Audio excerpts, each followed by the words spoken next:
பெயினா இருக்கா madam? No I'm okay. ஏய் என்ன இது இவ்வளவு கூட்டமா நின்னுட்டு இருக்கீங்க? நீங்க பேஷண்டே பார்த்தது இல்லையா? கிளம்புங்க. கிளம்பு.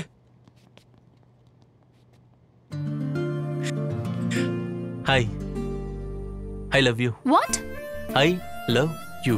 Hey, who are you? Doctor Mahesh. Which hospital? இதே ஹாஸ்பிடல். எப்போ ஜாயின் பண்ணீங்க? நேத்து தாங்க. நான் யாருன்னு தெரியுமா? வேற யாரு? பேஷண்ட் தான். நான்சென்ஸ். என்னங்க இது? யாருக்காவது தலையில அடிபட்டா அவங்க யாருன்றதே மறந்துடுவாங்க. உங்களுக்கு கால்ல தான் அடிபட்டிருக்கு. நீங்க யாருன்றதே மறந்துட்டீங்க. சரி இவங்க பேஷண்ட் இல்ல, ரக்ஷிதா மேடம். இந்த ஹாஸ்பிடல் சர்ஜன். ரக்ஷிதா. நல்ல பேரு. சர்ஜன் வேற.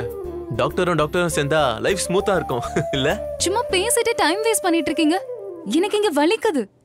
அவருக்கு தான் அறிவில்ல, உனக்கும் அறிவில்லையா? Sorry madam.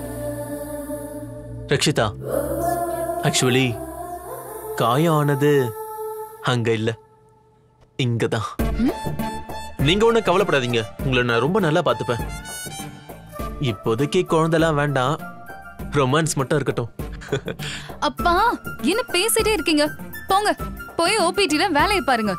டென்ஷன் ஆகாதீங்க, இப்ப கிளம்பிடுறேன். பாத்துக்கோ, நான் கிளம்புறேன். ரக்ஷிதா, இங்க பாருங்க, தயவு செஞ்சு என் வழியில குறுக்க வராதீங்க. டேய், நான் எங்க உன் வழியில குறுக்க வந்தேன்? நீ தான் என் வழியில குறுக்க நிக்கிற. நான் சொன்னது இங்க இல்ல, அங்க. புரியல. நான் ரக்ஷிதா மேடம் ரொம்ப ரொம்ப காதலிக்கிறேன். ஏய் சி, பொறுமையா பேசு. அவங்க புருஷன் கேட்டாருன்னா அவ்வளவுதான். ஹலோ, நான் அவங்கள சொல்லல, நம்ம டாக்டர் ரக்ஷிதா மேடம் சொல்றேன்.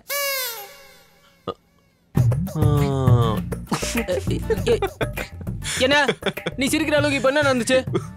ஏண்டா, எங்கயாவது டாக்டர் கம்பவுண்டரை லவ் பண்றதா கேள்விப்பட்டிருக்கியா? இம்பாசிபிள்ரா. என் டிக்ஷனரியில இம்பாசிபிள்ன்ற வார்த்தையே இல்ல. என் லைஃபுக்கு அவங்க தான் ஒய்ஃப்னு நான் எப்பயோ டிசைட் பண்ணிட்டேன். டேய், நீ இப்பதான் டிசைடே பண்ணிருக்க.